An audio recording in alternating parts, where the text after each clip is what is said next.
Yes, good afternoon. Good afternoon. Before we take up some of the contents in chapter 9 of the book Seeking Wisdom, which is entitled Meeting Death as a Friend, I thought it would be appropriate to mention a little bit about some brief aspects of the life of Mr. N. Sri Ram. He was born on the 15th of December 1889 in South India to a Brahmin family in the district of Tanjore. And his father was an engineer of the roads works department, but he was also a Sanskrit scholar. And recently I discovered in our periodicals collection at the research library in Sydney a very erudite article by him on the Gita using some elements of the secret doctrine. Now he wrote that at the end of the last century, so he was not a beginner on these things. Sri Ram was one brother of a family of many brothers and sisters, and one of his sisters, for example, was Srimati Rukmini Devi Arundale, who was the head of the center for many years. She was married to George Arundale, and he had other sisters like Dr. Shiva Kamu, who was very close to Krishnamurti, and she traveled to some gatherings in Europe when she was a young theosophist. And one of his brothers was Professor Krishna's father. And another one of his brothers was called,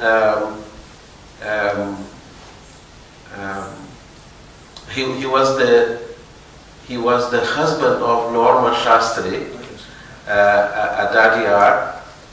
He was educated initially in Tanjore, in the primary school, but his main education took place in Madras when the family moved there. He eventually got a degree from the University of Madras, and those of you who can see the book which was produced in cooperation with Mrs. Radha Bernier, which is a short biography of Sri Ram. Guido Haas, who is here, he told me that there were still a few copies available. You will see that he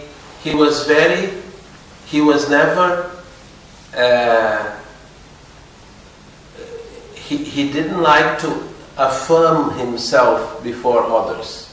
He didn't have this kind of tendency in his personality. One day, he was under the impression that he had failed his studies on a particular year, and in the next year, he came and sat in the same class. And the teacher for that class asked him, "What are you doing here?" He said, "I failed, therefore I'm repeating this class." And the teacher said, "No, here is the list of those who have passed, your name is on it, so you can go to the next class." And he said, "I will go at the morning break." He was not in a hurry to leave. His father brought him to Adyar for the first time in 1900, when he was 11 years old, to attend the international convention. And he said that he could then it was the first time he had the opportunity to hear Mrs. Annie Besant speak. And in 1900, there were no microphones, so she was speaking to an audience of 2,000 people or more without microphone in the headquarters hall at Adyar. And this little boy, young boy, Sri Ram, said that he was really in awe. And then he said that she used an expression during her lecture that created a kind of a intense atmosphere in the hall. And of course, most of the participants were Indians. So she said, "My brothers, in whose veins flow the blood of the rishis." And Sri Ram, as a young boy, could feel how this had impacted the audience.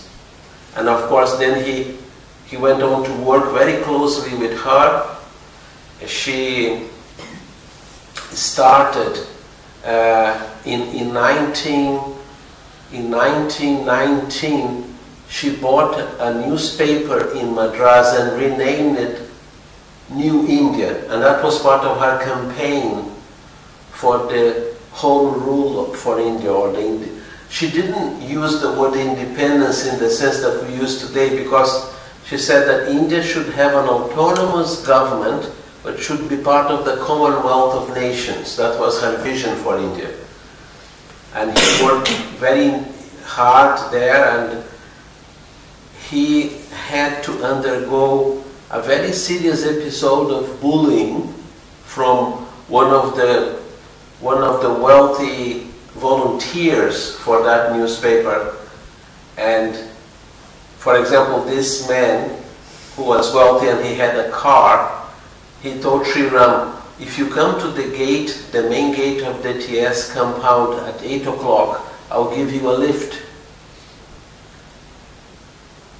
But what happened is that he would arrive before 8 o'clock, and even if he could see Sri Ram walking 200 meters from the main gate, if in his watch it was 8 o'clock, he would go and cause Sri Ram to walk for approximately 2 hours to the center of the city. In those days, transport was very difficult.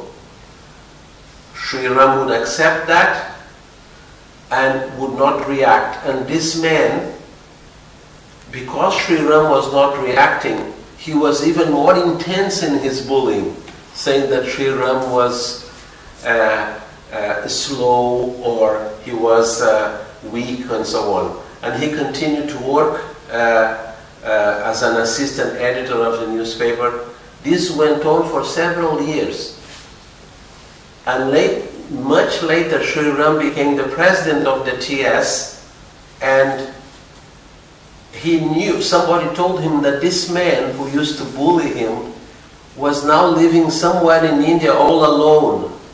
I don't know if his family found it was too much to live with him, but he was living all alone.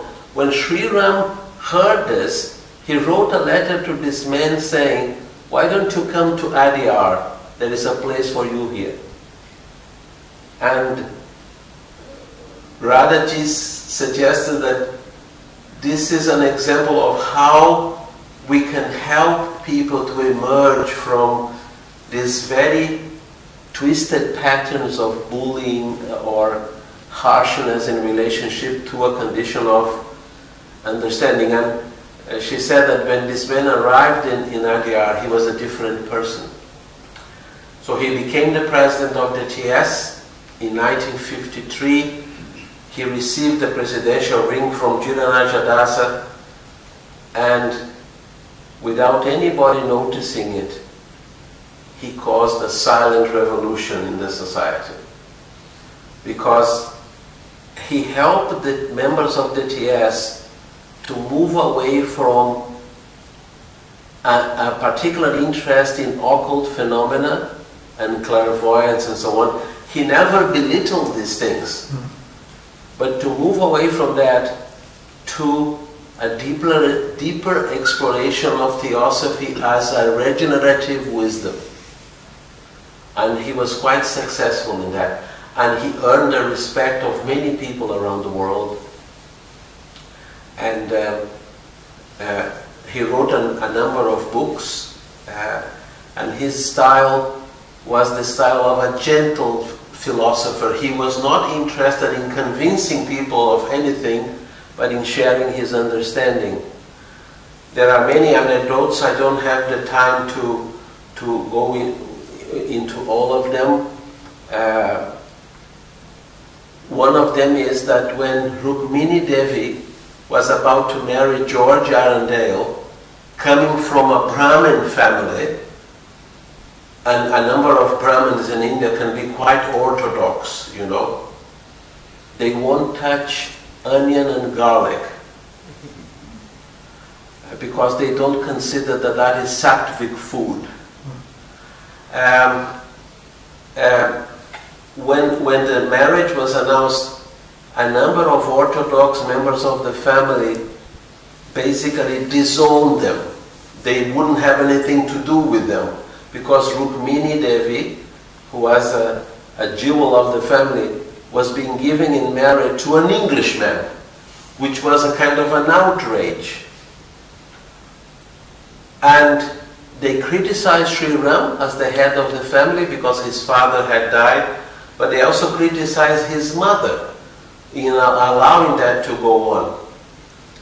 And one of his younger brothers wrote a report about that for the future, and he said, Sri Ram was the head of our family, he was our champion. The family, members of the family put a lot of pressure on him, but he didn't budge. He supported Rukmini, he supported my mother, and she got married. So he could be gentle, but he could also be firm when necessary.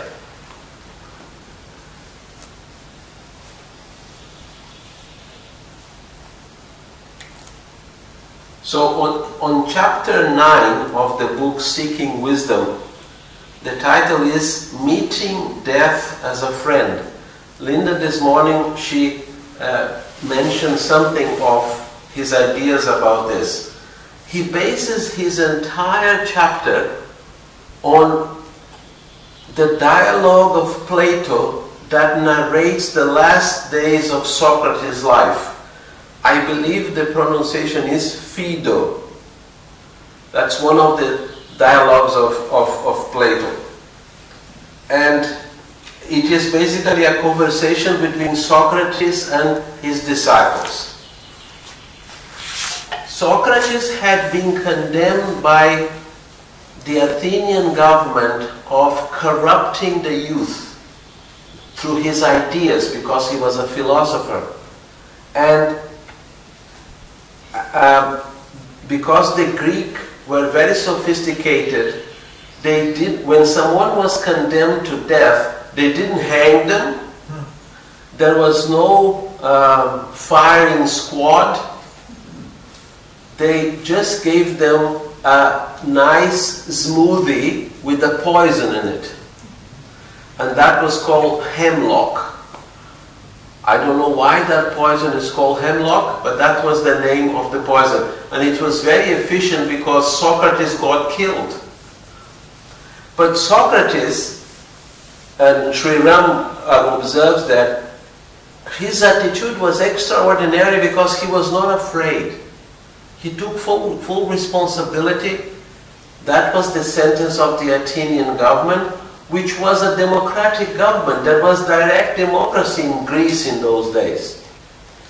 And he received the cup of poison, and he started drinking it and describing to his disciples the effect of the poison in his body, beginning with his feet.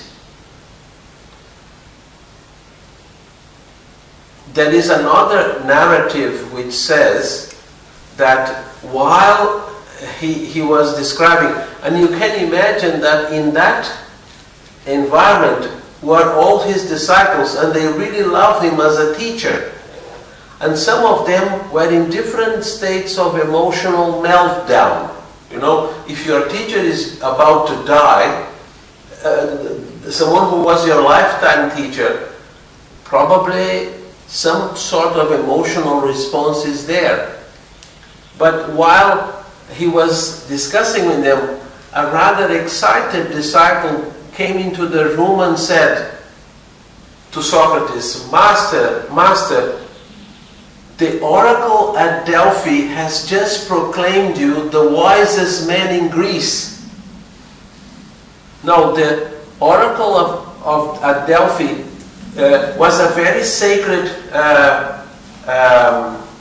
place, and it involves some very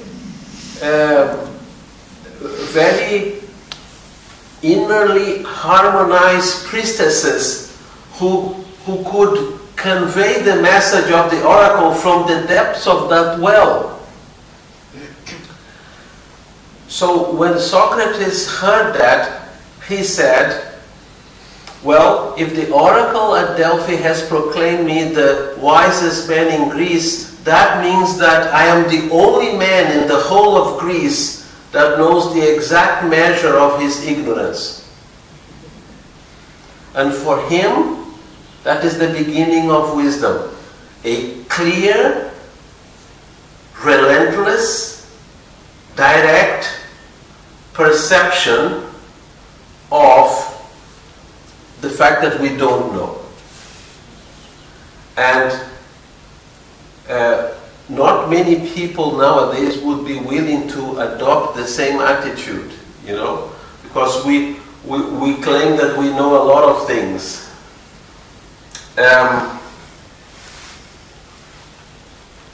Then Sri Ram says that they had this conversation. However, the statements made are not assertions but merely a discussion of ideas, of possibilities, and inferences to be drawn from them. So the conversation was not made on assertion. Now, can I ask you, what is an assertion? Is there a Dutch translation to that? Bevestiging? Ja, bevestiging. And how would you translate that back to English? Assertion. Confirmation. A confirmation. Yeah, something like that. Yes. So he's saying that their conversations were not based on assertions, but merely a discussion of ideas, of possibilities, and inferences to be drawn from them. Because the foundation of the Socratic philosophy is this, that we don't know. If we start the investigation claiming that we already know, then what we will find out is just a projection of our own minds.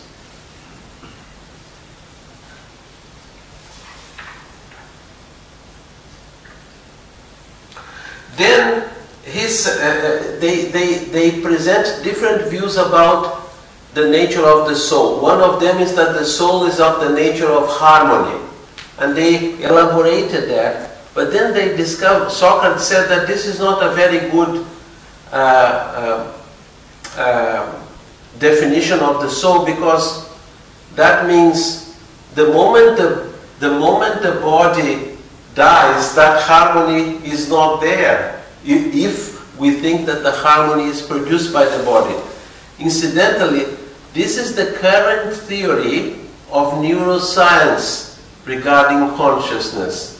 They say that consciousness is a byproduct of the chemistry of the brain. In other words, this is called an epiphenomenalist theory. Consciousness is a byproduct of the chemistry of the brain. When the chemistry dies, the consciousness dies. But they were confronted recently, in the last 1 or 2 years, because some neuroscientists were able to observe 2 events happening within a dead brain.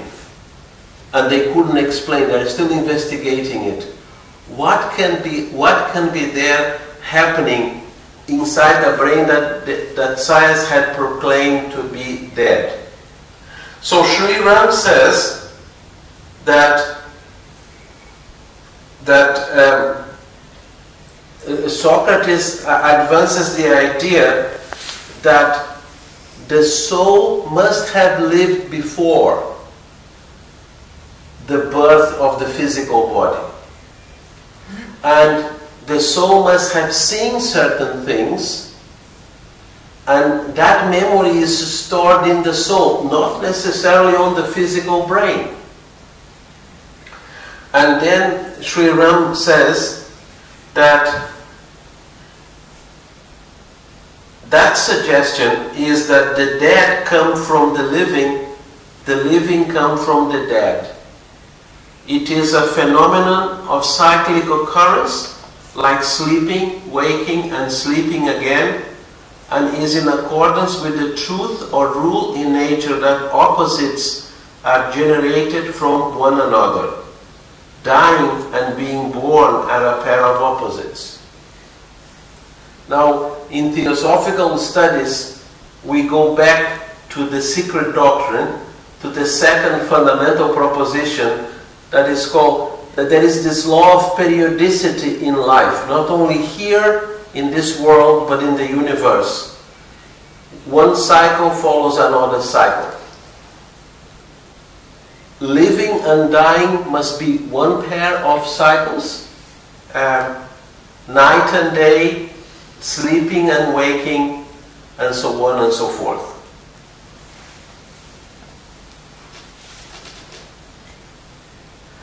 Can I ask you this question?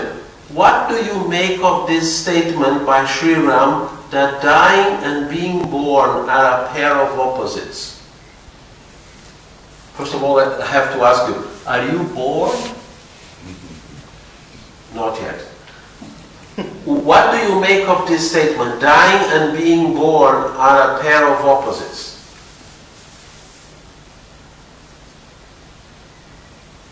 It's like a mirror. A mirror. Because when you come into embodiment, you are dying. And when you go out of embodiment, you are being born. And that's a mirror function. Mirror. Yeah. What else? A mirror. A mirror. Yeah. Okay. So he says dying and being born are a pair of opposites. If they are a pair of opposites, they have similarities with each other, right? Yeah, you enter another world.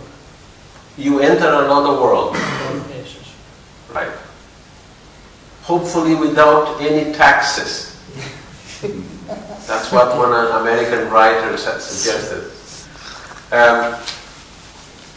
Yes, and if in nature a pair of opposites does not necessarily mean that they are in conflict with each other, right? They are just a pair of opposites. And we are alive.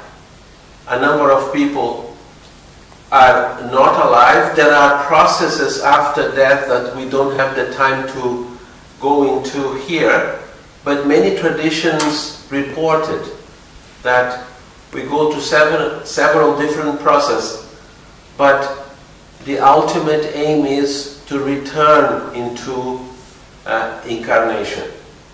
Perhaps we can also say, from the point of view of Indian philosophy, if we are here, alive, in this world, this is also a confirmation that we don't know, that we are still under the grip of avidya, or ignorance.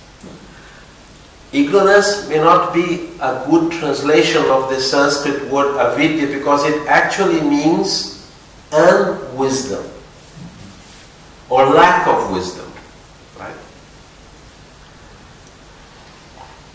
Now, then he goes on to say that something that Socrates himself said during this last conversation, that all real knowledge is reminiscence.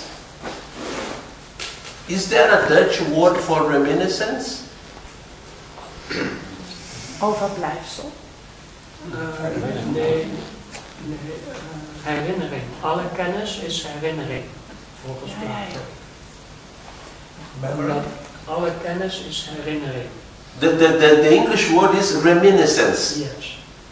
Alle kennis is herinnering, because everything in this world that we can know has its ideal form in the higher world, and that's where you come from. So everything you know here is a remembrance of where you came from. That's his way of, that's his definition of knowledge. Whose definition? Plato. Oh, Plato, right. Okay, so what, in your view, using your own words, what is reminiscence? Is it just to remember? Is het niet een overblijfsel? Ja, dat is Overblijven? Ja, volgens mij is het woord means overblijfsel. Nee, remain. Hè? Remain. Yes. Reminiscence. Reminiscence is meer een herinnering en dan mijmerend. Yeah. Anyhow, I didn't want to inaugurate a Dutch-English philological conference because I'm incompetent for that. But what Sri Ram suggests is that reminiscence is a remembrance in the physical brain, a remembrance in the physical brain. And then he says, the soul must have existed and had knowledge of a particular type before it was united with the body. And the evidence for this is that we understand such things as justice, beauty, equality of spirit, and so on. And these ideas are not derived from sense impressions. Therefore, these must have been already within the knowledge of the soul. So, from Plato's point of view, all real knowledge is a form of remembering. But this does not imply necessarily a physical memory. For example, I believe that he has visited the Narden Center, Dr. Rupert Sheldrake. Has he been here? Once, I think. He has once been here. Ja, he has been here. Yeah. Yes. He is suggesting, he suffers a lot of criticism for this from his colleagues who are more materialistic, including Richard Dawkins.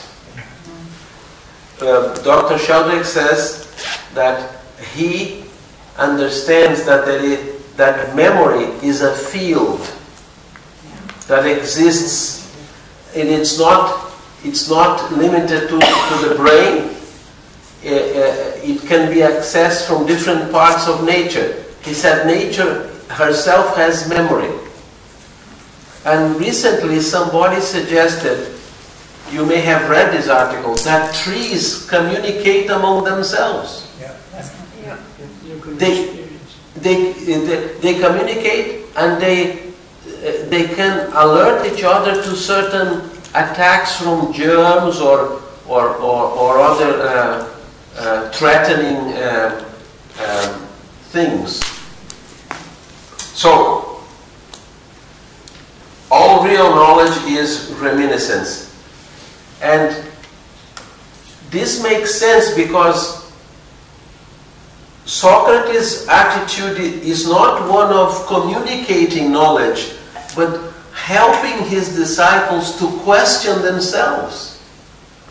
So the more the deeper that questioning goes, the more they can approach this through reminiscence. And this is also let us say, the teaching of a great sage in contemporary India called Sri Ramana Maharshi. Have you heard of him? Oh, yeah. He said, what you have to do is to ask the question, who am I? Every time a thought appears, you ask, who am I? And he said, eventually this inquiry will make all thoughts go away, and the residue is Atma, or pure consciousness. You know, he was a very special person, and Unlike contemporary gurus who have apps, websites, cars and resorts and so on, he only had this ashram that he didn't build. It was not his. He just lived there. And in the 1930s or so, an American journalist came to interview him. Now, because he didn't have a PR empire, there were not many photographs of him available. So this journalist hadn't seen his photograph. But he went to interview Sri Ramana Maharshi. He arrived in the city, the town of Tiruvannamalai in South India. But he arrived at lunchtime. Do you know what happens to you if you arrived at a guest house at lunchtime? Eventually you are invited to eat. That does not necessarily happen in the West. Right? Particularly not with postmen. So he arrived at lunchtime, so they invited him for lunch and they took me straight to the dining hall. And where all the residents of the ashram were there, including Ramana Maharshi. I have been there more than once. It's a very simple place. They have some mats on the floor where they put the plates, and then someone from the kitchen serves the portions of rice, vegetables, chapati, very simple food. But every resident of the ashram had his or her own stainless steel plate with their initials on them. That is a tradition there. So Ramana Maharshi was there eating his lunch. They put this American journalist right in front of him. They gave him the place of honor. It doesn't always work. They give him the place of honor. So he sat there. They gave him a plate, served food. So he looked at Ramana Maharshi, not knowing that he was Ramana Maharshi, and he asked the question, "Where is Ramana?" Sri Ramana Maharshi looked at him and pointed at his stainless steel plate with his initials on it. The journalist didn't understand. So a devotee said, "He is Ramana." So the American journalist, in typical fashion, said, "But why didn't you tell me that you were Ramana?" I have a theory. Every time you ask a question to a wise person, you have to be ready for psychological demolition. When he asked this question, "Why didn't you tell me that you are Ramana?" Ramana Maharshi looked at him and said, "Because this has no name. Consciousness, the Atman, has no name." And that was his true self. So I don't know what happened to that journalist, but he had a good beginning in the path of self-knowledge. And this is, I think, very important, that we don't allow our minds to become crystallized, dogmatic, reactionary. Because if that happens, there is no inquiry, there is no discovery, right? Madame Blavatsky says in the end of the Key to Theosophy that if the members of the TS are not necessarily vigilant, the society may become stuck in a sandbag, which means it may cease to be useful to the world. That's what she said. Then Sri Ram says, if the soul existed previous to birth and independently, then it cannot die with the body. Now that's it's a very theosophical statement, and there is plenty of ancient wisdom in Plato's dialogue. Now, of course, there are several conceptions about what the soul is, in Western theology, there is body and soul. And if the soul was pure enough, it would go to heaven. If it was not pure enough, it would go to the purgatory, which looks like a place for where you wait endlessly for a pizza order that never comes, or it goes into the to hell. There are different names for hell. But this has been called a very dualistic view of consciousness, because, for example, in St. Paul's view, there is the body, there is the soul, which is a complex thing, because sometimes it responds to the body's desires and inclinations, but sometimes it responds to the spirit, which is above it. Madame Blavatsky made the whole view even more complex by saying that there are 7 principles within us. But here he is talking about a fundamental idea that if the soul existed previously from incarnation in the physical body, it cannot die. How do you respond to the idea that the soul cannot die?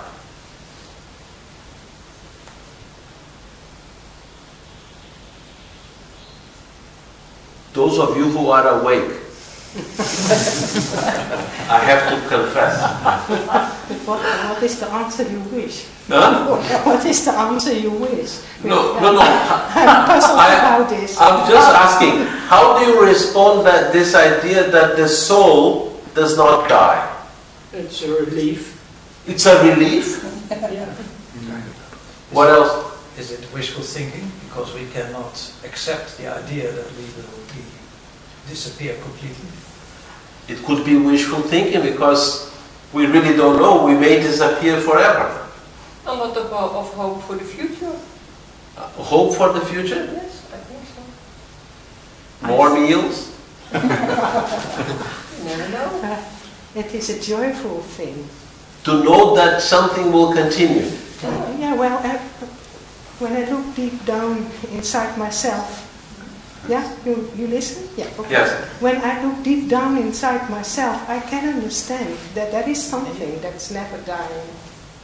This is just the body and all those things, and something in me is never dying. So I can, believe it, feel it. I see. Yeah. Any other views? There's a level of comfort, because it also implies that not only I will continue, but also the beloved ones who went ahead of me, and they're still somewhere. Yeah. So that is a feeling of comfort. Any other views?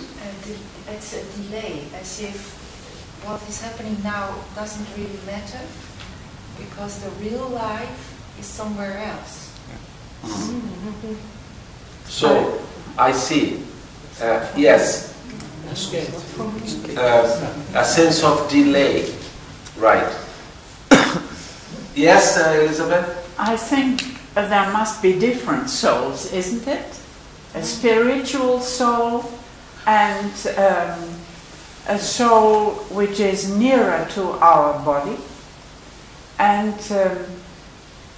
but all put together, I think that the ending of the soul is also relative. Because after many, many lives, if it is really completed, then you say you leave everything behind. Yes. So the question is, what is the soul? Yeah. What is meant by soul? We are going to get there. Okay. Before we die.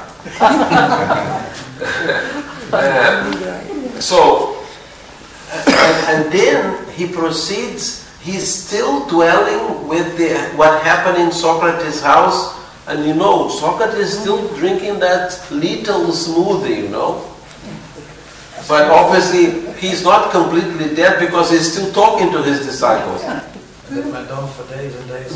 Well, I don't know. It was a diluted portion of poison. Anyhow, Sri Ram says, it must have a he's talking about the soul. It must have a nature which is unchanging. Even though one soul may be more developed than another, their essential nature must be the same. Now, I wanted to make a link here with what Madame Blavatsky says. She actually says, and her view is very modern really, that the core of the human being in incarnation is not Atma, is not Buddhi, is not the body. The core of the human being is Manas, the mind principle.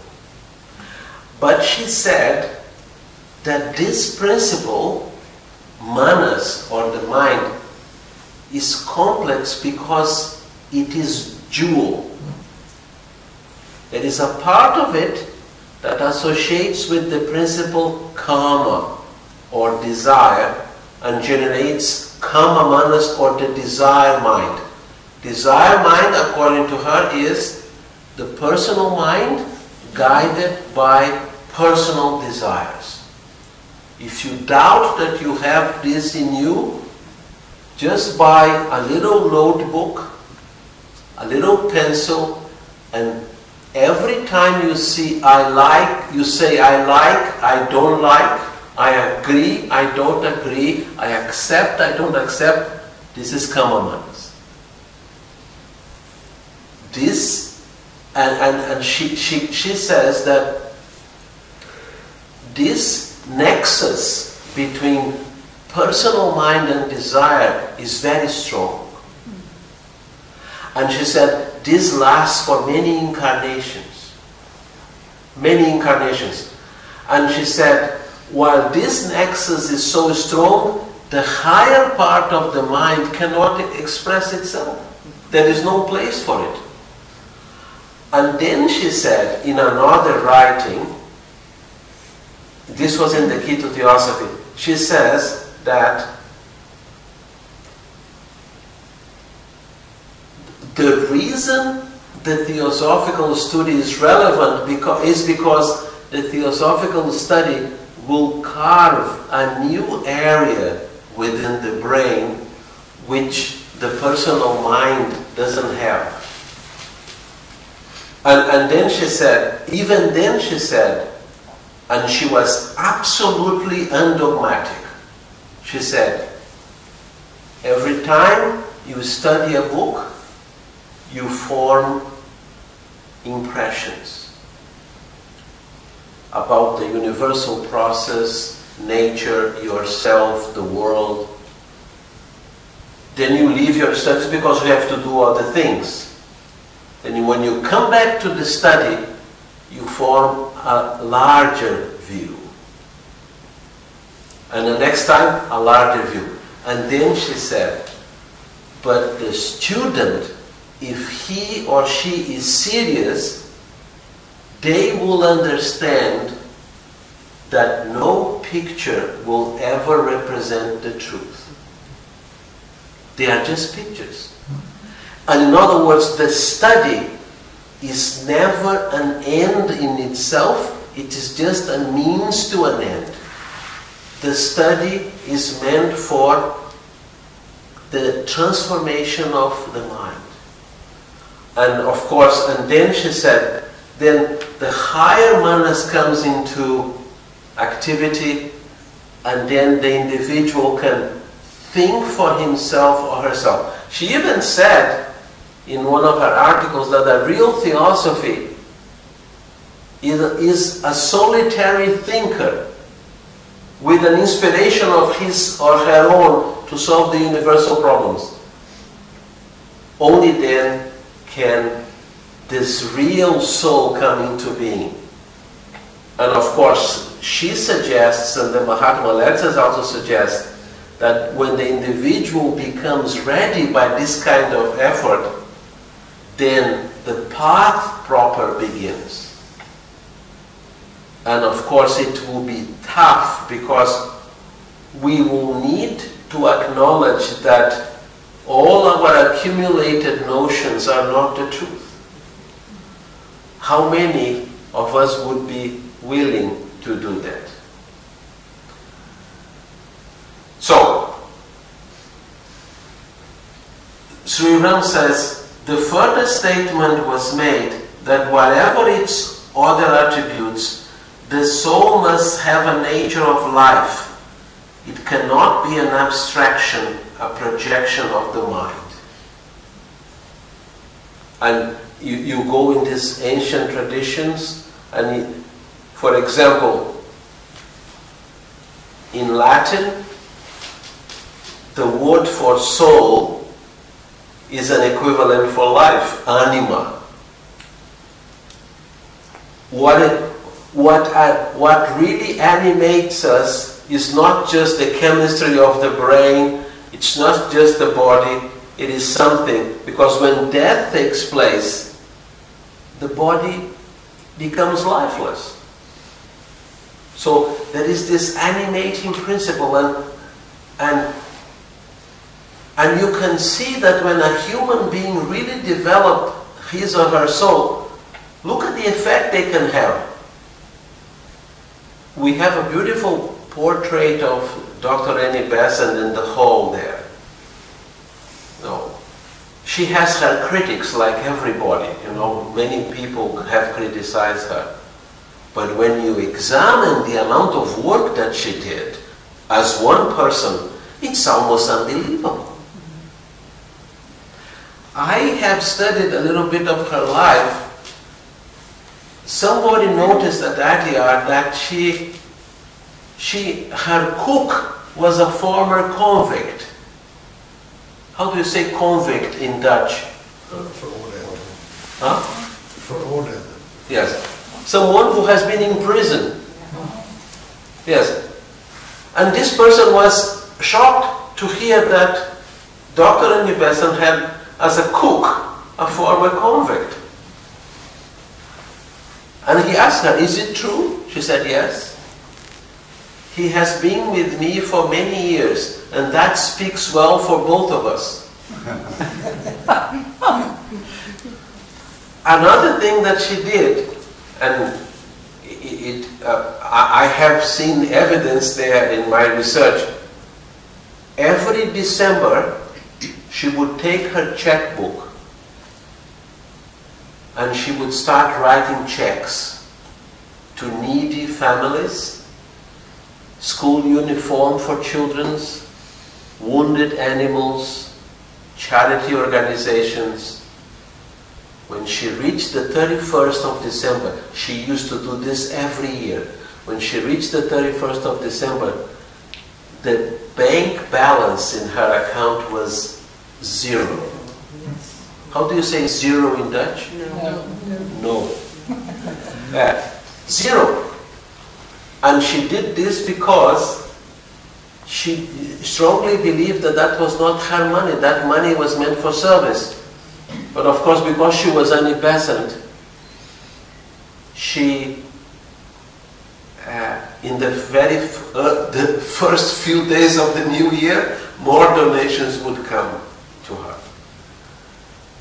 And she touched so many lives, not only in India, but in this country. I saw, Aaron told me that he discovered a reel-to-reel film of her arrival by plane. Was it an airfield nearby? I presume Schiphol. Okay. She was arriving by plane, and she was an elderly lady, if you can see, but she was still traveling. And in one of the great expressions of the greatness of her soul was here in Oman, which I'm told it is 100 kilometers from here. Krishnamurti had dissolved the Order of the Star. There was a lot of anticipation about that. She was an elderly lady. In 1929, that was 4 years before she died, a reporter from Reuters, the German news group, wanted to interview her, and he asked her, Dr. Besant, you have discovered this young man, you have educated him at your own cost, you have encouraged him, you have treated him as a son, and now he has destroyed everything that you believed in. What do you have to say? Remember my theory that whenever you ask a wise person a question, you have to be prepared for some shock. She said to him, I feel inclined to sit and listen rather than pass judgment on the actions of someone whom I consider by far my superior. And I have checked the photographs. After that date, before that date, she would always sit with him near the front table. After that date, she always sat in the audience. And she was the president of the society. Are you tired? You can be truthful. When do we stop? According to the program, 4:15, but we can stop a little bit earlier and have a little bit longer break. That's I don't know. We are curious about what Sriram says. Well, yes, there are more things here. Then he says, the soul must be of the same nature as the deity to warrant belief in its immortality. So, the reason why, for example, Madame Blavatsky considers that the pure manas as immortal, it is, and she explains why, because it is a ray from the universal mind that exists within us.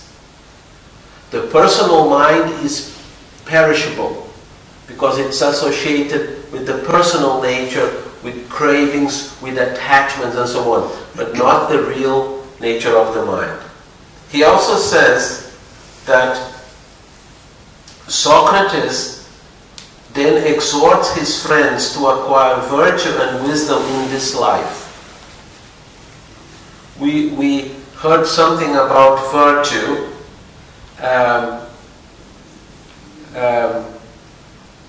St. Augustine, for example, he goes into the question of virtue, and he says, and this was quoted by Radha G. Morton once in her writings. St. Augustine said, he said two things. One of them, in his book, The Confessions, he said, Lord, make me perfect, but not yet. And which is a kind of a very honest confession, isn't it? Yeah. And then I read more about this, and I discovered that in the Middle Ages, particularly in aristocratic families, they would only accept to be baptized at their deathbed, because they knew that if they were baptized when they were about to die, they couldn't commit any more sins. It's a rather materialistic view. Anyhow, but what St. Augustine also said, which is profoundly beautiful, he said, love and do what you will. It's a big proviso, isn't it? Love and do what you will. That means if you really have love in your heart, everything that you do will be touched by that. But if you don't have love in your heart, then you will be very careful, or you will sometimes fall into contradictions. We are all human. But some of these great people, they had this capacity. And even Krishnamurti is on record as saying that if Dr. Besant was not of an advanced age, she could have attained that full transformation that he spoke about. And when somebody questioned him, and he probably didn't like being questioned in that way, when somebody questioned him, why do you say that? Krishnamurti said, and Radhamani was there, he said, because you don't know how great her capacity for love was. There cannot be any real transformation without love, is it? That seems to be the message. So, Socrates exhorts his friends to acquire virtue and wisdom in this life. A lot has been written about virtue. I have done a little bit of research, and the English word virtue has some correlations with a Latin word that has to do with strength. So virtue can also be understood as the capacity to grow in inner strength, to face the difficulties, and not to play the role of a victim. You know, it's so easy to do that. It's so easy to say, well, you know, I'm very small and I'm very weak. But that's not the path of virtue. Then Sri Ram quotes Socrates, or Plato. The genuine philosopher is one whose mind is directed to truth and virtue. The word philosopher and the word philosophy have become rather changed in their meaning since the old days. You have a Dutch edition of a book by Dr. Timely called The Secret of Self-Realization, Pratyabhijna Hridayana. On the chapter 18, Dr. Timely said that most of academic philosophy in the world today is an exercise in futility. Why? Because they deal with very, very complex concepts and linguistics, but there is hardly anything there to help a human being to live a better life. And this is the reference to Sri Ram, by Sri Ram. Then he says, philosophy is love of truth, and love always implies action. I'll repeat. Philosophy is love of truth, and love always implies action. How do you understand this statement? Philosophy is love of truth, and love always implies action.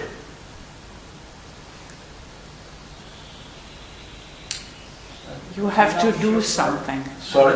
Love should work, or else it is not love. Okay. Elizabeth? You have to do something. Yes. If there is love in you, you have to put it in motion. Yeah, something like that. Love is an outgoing energy. Outgoing energy. Yeah. This morning we talked about making wisdom of knowledge by the power of love. Right. Any other views?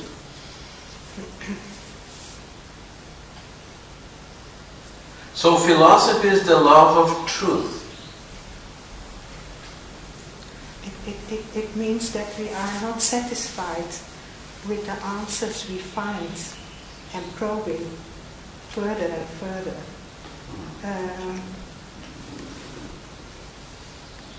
Love for truth means that you are probing further and further, not being satisfied with the answers that come. Yes, I feel something with it. You know, the German philosopher Friedrich Nietzsche, who was considered slightly strange sometimes by his contemporaries, he said something very interesting. He said, it is ironic that people consider to have principles something noble. He said the really noble thing is to declare war at your principles. Yeah, so. To question them. Yeah, so it is an open mind. Yeah. he continues here saying, truth, if its nature is such as to evoke love, must make an important change in oneself, turning one's interest from things of the sense, which are ephemeral, mere enjoyment and pleasure, to things noble and truth. So to search for truth is not an academic undertaking, but it involves some element of courage, you know, because we have inherited many opinions over the years without necessarily questioning them. And one of them, which is probably older than this life, is that we are separate individuals. And therefore our lives are limited to our own interests. And some studies, some contemporary studies are showing that that may not necessarily be true. And I have found a very simple exercise to show that. Just think how many people and how many creatures had to work for us to meet here during this weekend. Those who have built this wall, this hall, every material from this hall comes from nature and has been processed by human hands. We will never know those people, but their service is there in every brick, cement, the metal beams, fixtures and everything. Those who have woven our clothes or the articles that we wear, a cynical person could say, well, but I have paid for them, I don't owe anything. Well, it's true, we have paid for them, hopefully, but the truth is there is service there, there is work there. In other words, and then of course, the beautiful meals that we are having and coming from nature as they do. And then we have had a number of people all through our lives who have expressed support to us. And of course then there were all other people who were not very supportive but who challenged us in a number of ways, and in that way they have helped us to look at ourselves as well. In other words, we wouldn't be here if around us there was not this web of service and sacrifice. And Annie Besant says this in one of her essays. She said, a person who only takes from the world that doesn't give anything is like a parasite. May I say something? Yes. You asked, what do you, the love for truth, you said. Eh? I think we have to doubt the answers, our own answers. We have to have the courage to doubt our own answers. Yes. Yes, if we are inquiring, this is an ongoing process. We don't settle down. We keep investigating. The mind keeps open. And then he said that because his mind is directed to truth and wisdom, the philosopher, said Socrates, is one who is willing and ready to die. That's his own case. Of course, he makes the proviso that Socrates didn't advise suicide, obviously. But this is a very philosophical point. He is willing, this is what he wrote, he is willing and ready to die. And Sri Ram continues, philosophy really becomes a preparation for death. Not in any morbid sense, but in the sense that when death takes place, we are in our own nature, you know. There is a passage of the Mahatma letters that I cannot quote in full here, but it says that no person dies insane.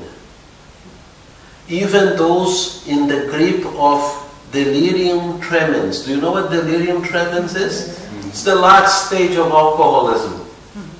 Even a person in those conditions will experience complete lucidity at the moment of death. And then the passage says that the entire life passes before the individual, and not to condemn him or her, not to justify them, but just passes in front of him or her, and